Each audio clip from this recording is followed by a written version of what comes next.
Alrighty then. So here we are. I'm Beth Whiteman. I am on the Reacting Consortium Board, and I'm here today with Nick Proctor, who is the incoming executive, now official, I think, executive director of the Reacting Consortium Board, and Kelly McFall, who is coming in as the, I meant to look it up, is it chair, director? Interim chair of the Reacting Editorial Board, the position that Nick formerly held. So, Kelly, I'm going to start with you. How would you describe Nick in a couple of sentences? Yeah, I've thought about this. I'm not sure I can make it grammatically correct sentences, but I'm probably not going to get edited for that. So the first thing I would say is that Nick is remarkably creative. Many of the people in the community know that Nick has helped probably dozens of designers think through game design issues and help them imagine new ways to present students with material. The second thing I would say is that he's a good colleague, right? And I'm most excited about that, honestly, from an executive director perspective, because Nick is eager to invite feedback and ideas and to facilitate ways that we can work together. There's more I could say, but I think that's the two things I would highlight about Nick, aside from the fact that he's now a LARPer. So. Yes, we should add that in near the end of this. Nick, over to you. How would you describe Kelly in a couple of sentences? Yeah, I think, I also have a lot that I could say. I think that especially in terms of this position, the things that I appreciate the most about Kelly is that he's collaborative and he's consultative, but he also has strong ideas of his own. And usually he doesn't put those out front because he wants people to speak freely, and he's really listening to what they have to say and is incorporating those into his ideas. But then, unlike some consultative and collaborative people, Kelly reaches a point where he acts and something happens. So I think he does a really good job of blending those things, where his consultations are authentic, but in the end, he might end up taking an action that is not the one that you suggested. That doesn't mean that he hasn't thought about it and listened to you. So I really appreciate that. Great. Sounds like we are in good hands. Not that I ever doubted that myself. So I guess then, Nick, what's your single piece of advice, the most important piece of advice you can give to Kelly going into this new position? I think that the most important, it's just one word, which is delegate. Because there's always plenty to do, and people are always looking to the chair to do more things. So the more you can let those different tasks pass through your hands and on to other people, I think that enriches the community. It gets more ideas there, and it also means that you won't burn out. So I think that, and this is a thing that I think Kelly is very good at doing. And is already doing. So I think he's already following my advice. All right. I thought you were going to say organize your email folders, but yeah, and that. Yes. I don't know if you saw, I read some article recently about students not understanding how to use folders anymore on computers, that they just dump everything into autosave and can't find anything anymore. So use folders, kids. Okay, so between the two of you, how many games have you written? And what are those games? I think I've probably written 9 or 10. Wow. They're not all published, but and some of them are small. But the main ones that I wrote and just did myself, probably the Forest Diplomacy game is the only one that's pretty much 100% me. I really like working with co-authors. And so for the Kentucky 1861 game, a friend of mine worked with me on that, especially on the historical context. John Mosier and I co-wrote the Yalta 45 game, the Chicago 68 game, which is probably the game I wrote that's used by the most people. The ideas and the prototype were developed by students in one of my classes. I kind of came on as a sidekick for the Art in Paris game. And let's see, what am I forgetting? No, those are that. But then I also sort of have some little games like Making History, and the Jumonville game that I'm developing with Jeff Fortney. Cool. Thank you. Kelly, what about you? I cannot say that I've written 9 or 10 games, but 5 is not bad. Although, again, I work well with and enjoy working with co-authors. The one that I have most clearly written myself is the Rwanda game, although even there's a bunch of students along the way who deserve credit and in ways that we don't really have mechanisms for, but it would not be the game it was without, a lot of students who sat with me and let me buy them coffee and let me pick their brains.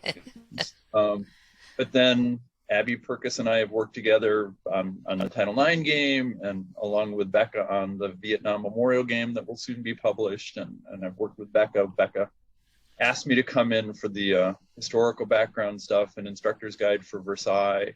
And now I'm trying it kind of on my own with a game about Algeria and the conflict in Algeria in the 1950s. Although, again, there are many people who have been willing to sit and look attentive while they're probably bored while I talk at them, Paul Wright most notably.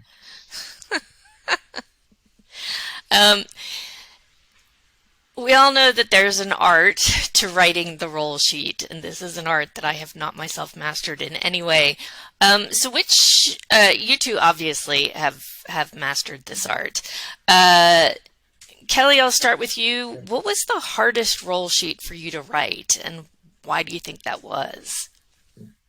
So first I'll say I agree that it is an art, and it is something you learn as you go. And I've said this in presentations before. I never really understood what writers meant when they said their characters write themselves until I found that happening to me.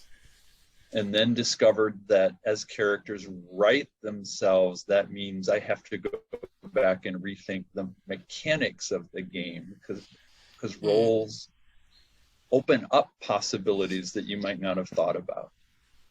But the hardest roll sheet I ever wrote was for a character in the Vietnam Memorial game. His name is Jared Green. This is the fictional name we've assigned him. And that took me probably 3 years to get right, if I've gotten it right. And that is because his role is to represent ideas that are objectionable then and now. And yet, for students to really understand how the debate about the Vietnam Memorial happened, they have to understand anti-Asian sentiment in the United States. And to find a way to write a role whose job in part was to help students become aware of that, of anti-Asian sentiment in a way that was sensitive to the person playing that role and to the other students in the game, that required years, literally, of tinkering and experimenting and adapting to changing contexts. Yeah, I can imagine the last few years have been pretty rough with that particular role. Nick, how about you? Hardest roll sheet? Yeah, I thought about this a lot, because writing roll sheets is actually my favorite part of writing any game. Because you sort of get to visit this life and knock around in it for a while. And I totally agree with what Kelly said. First is you sort of get a role working and meshed into your game, and then you read another book, you read another article, you get feedback from somebody, and you're like, oh no, I didn't get this right. So how am I gonna make the role right but still make the game work? What usually happens is the game actually becomes better. when you fit it in. I think in terms of the toughest role that I wrote, it's probably a role in the Kentucky game called the Uncomfortable Heir, who's modeled on a historical figure named Cassius Clay, who Muhammad Ali is later named after. He's a gradualist in that he doesn't like enslavement, and he thinks that Kentucky should move away from it. But he's also a paternalist, because even though he says this, he continues to own people, because he thinks that it's in their best interest for him to do so. One is like an old family retainer who largely raised him, and another one is a mother and child.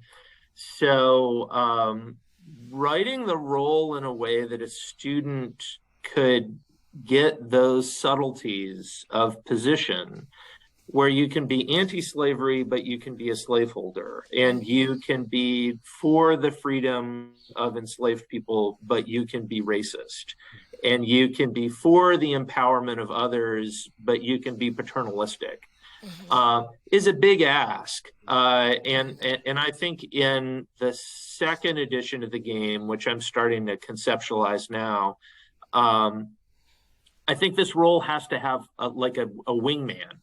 Because right now, it's the only role in the game that really has these positions. So there's nobody to check in with as you're rolling through the game and going like, do I have this right? Other than the game master and other than the roll sheet. So I think that for those difficult roles that are sort of singular in their position, it's really, really hard to ask just one student to play those. Yeah. So I think it kind of has to be a faction of two, almost, so that you've got an in-game sidekick. Yeah, that's a very interesting approach. I mean, I think one of the things that the consortium board is looking at is how to do some programming for faculty exactly on these kinds of questions, particularly in the context that we're all teaching in right now. So this is thus going to be a really kind of hard transition, because we're going from something very difficult to something silly like what's the best title you've ever heard, Nick, in your years? What's the best title that didn't make it through the process? Well, the best title that didn't make it through the process, the title of the game was not great, but the subject was great, which it was a game about the IDEA Act. So about disabilities in education. This game started out, people got really excited about it. It got one play test, but then the authors moved on to other things, and it just kind of stalled out. There are many games that I wish could have gone further, but I think that that's the one, it really had all this momentum and excitement, and then it just kind of flamed out through nobody's fault. And that for me is probably my biggest disappointment. Yeah, that's got to be rough. Kelly? Yeah, if I could just briefly add, the title thing is really interesting, because the title of the game is frequently not the short reference words that we use, right? So Title IX is the kind of way we associate that game, but the actual title is changing the game. And that, I think from author's perspective, it's useful to think about the shorthand you use and how that relates to the title, both as a way of conceptualizing your work, but also as a way of helping the community understand what it's really about and whether it's the right course for them in their course, and the right game for them in their course. Yeah, I spent a year consciously calling the Athens game Threshold in an effort to get people to use the actual title. It's just the Athens game. But the more we can align the actual title with the shorthand, the better. I know this is a thing that drives Maddie Provo nuts. So, don't do it for me, do it for her. Well, speaking of such things, irritating things, so Nick, what's one of your biggest pet peeves about the copy editing process besides the title business? People who still put 2 spaces after a period. Yeah. I think, I get it, but stop. yeah. Apple was really genius in making, the two, if you type 2 spaces, you just get a period and 1 space. Kelly, irritating copy editing items in your list? I think you said it all. One of the biggest challenges for people like me who are not detail oriented. My biggest story about this is realizing that I had spent years writing Rwanda and just putting very short kind of references in, or a short version of citations and references. And then the copy editor came back and probably 120 times said, "What city is this?" And I had to go back and look for the city of publication for all of the text and the footnotes. Thank But you, this is Kate the Turabian. hardest. This is the hardest part for me to do, is to kind of pay that attention. Yeah. The people who have that gift are enormously valuable. Yeah, and thank God for like search and replace or find and replace, because otherwise you'd be there for years.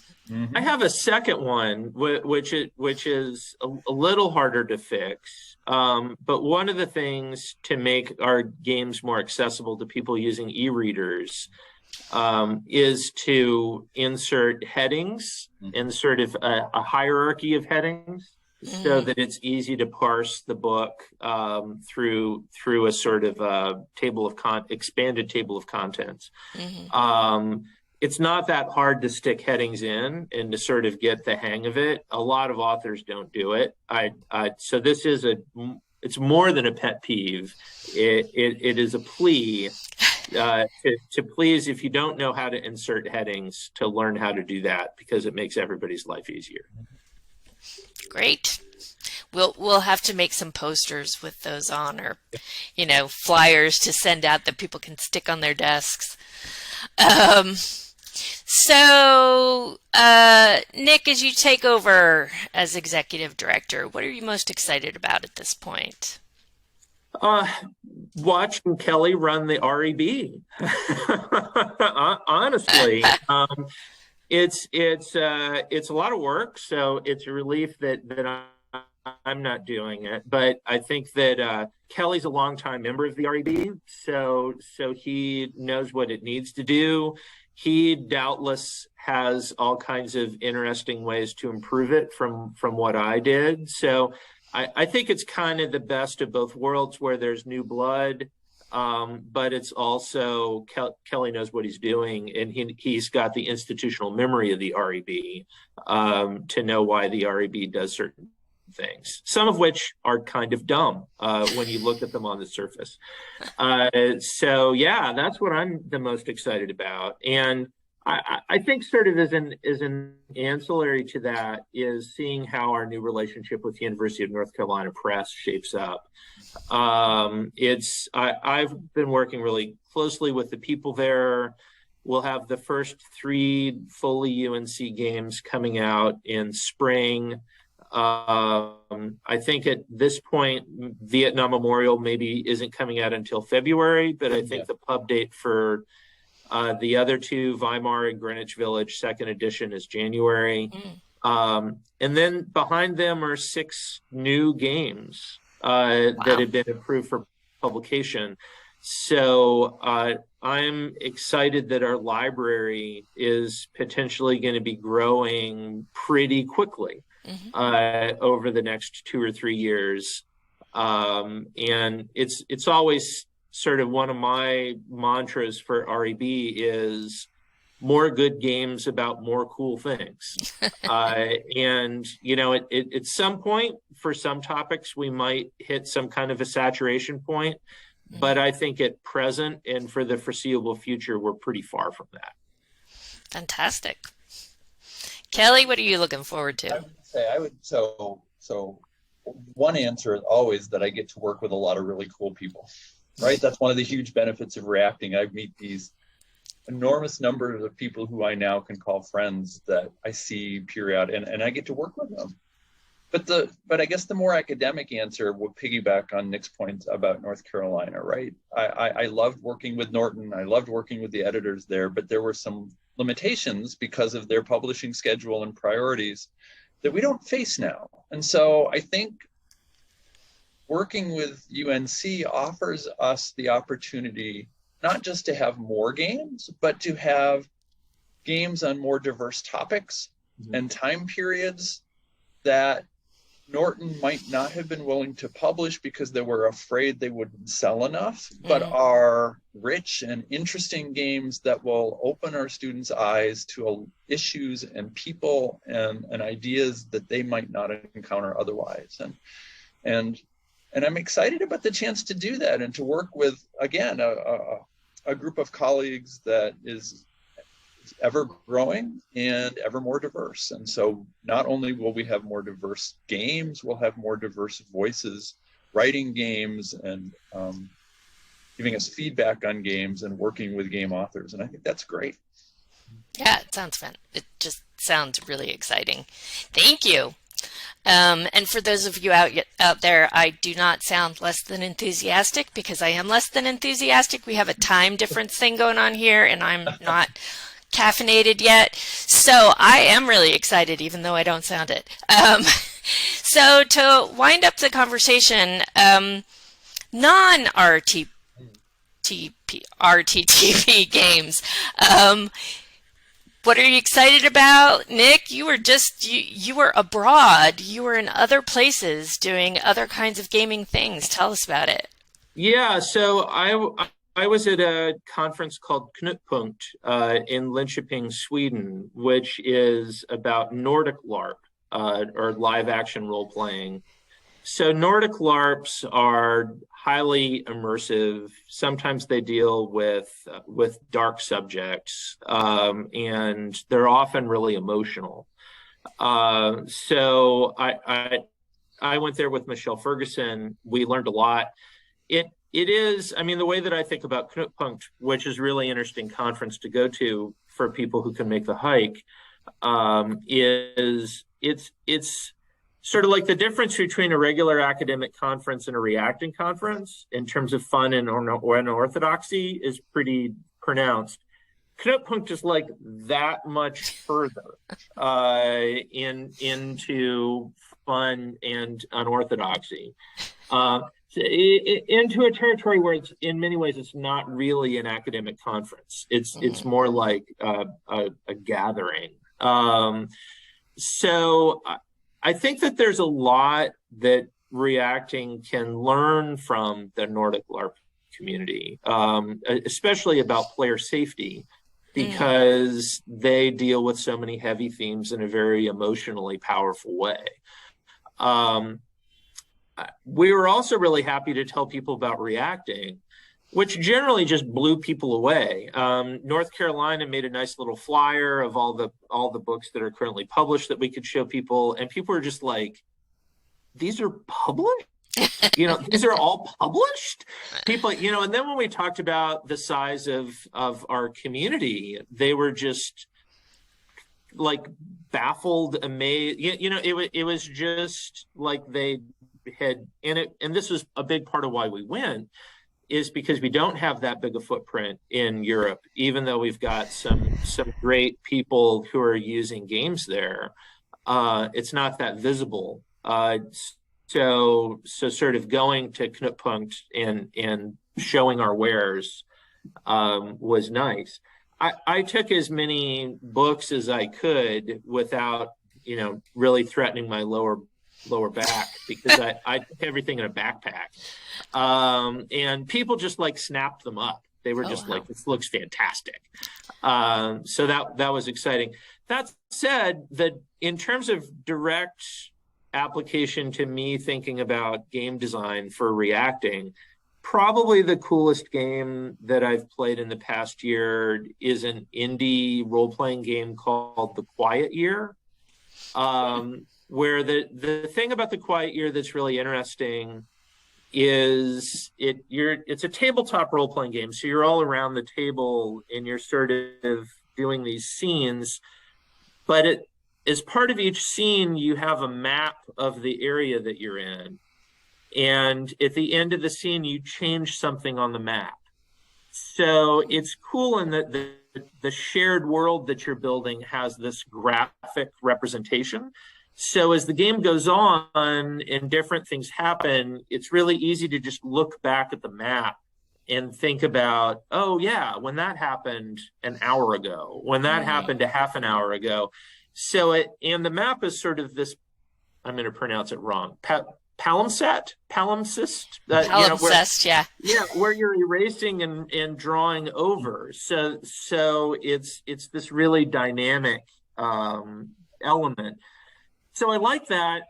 There are reacting games that have things sort of like this, like the Rage Against the Machine has the big board where prices change and that kind of thing. But the idea of having a one-page central reference point that you can go to where the current status of the game is going to be represented, but you're also going to be able to see how the game has developed so far is like a really cool idea to me. Yeah, that is. Kelly, what about you? What are you playing these days? Well, I will give you an aspirational answer and a real answer. And the aspirational answer is that I'm really intrigued, and we'll just broadly call them video games, about the way video games try and represent the past and what that can tell us about both our understandings of the past and about what the kind of assumptions and knowledge that our students bring to us.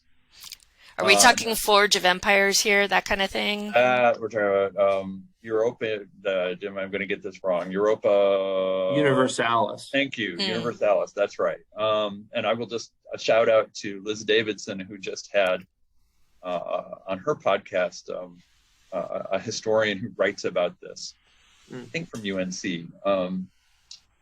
And so, but also a game...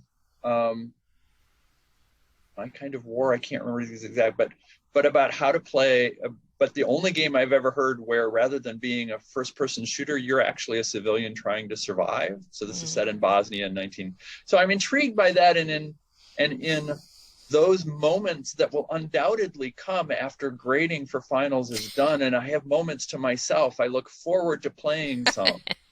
But the more honest answer is, what I'm playing now is Quiddler, because my wife and I have been married for just under 3 decades, and it's the first game that's a word game that I've ever played where I have a prayer.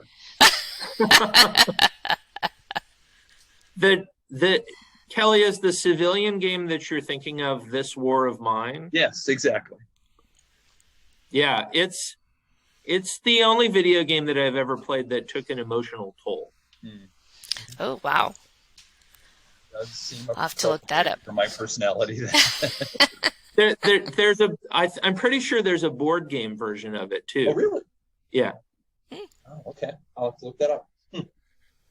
I'm not positive about that, but so it's comforting being on a Zoomcast or whatever we're calling this, where I get homework. You want homework? Okay, fine. We'll give you homework.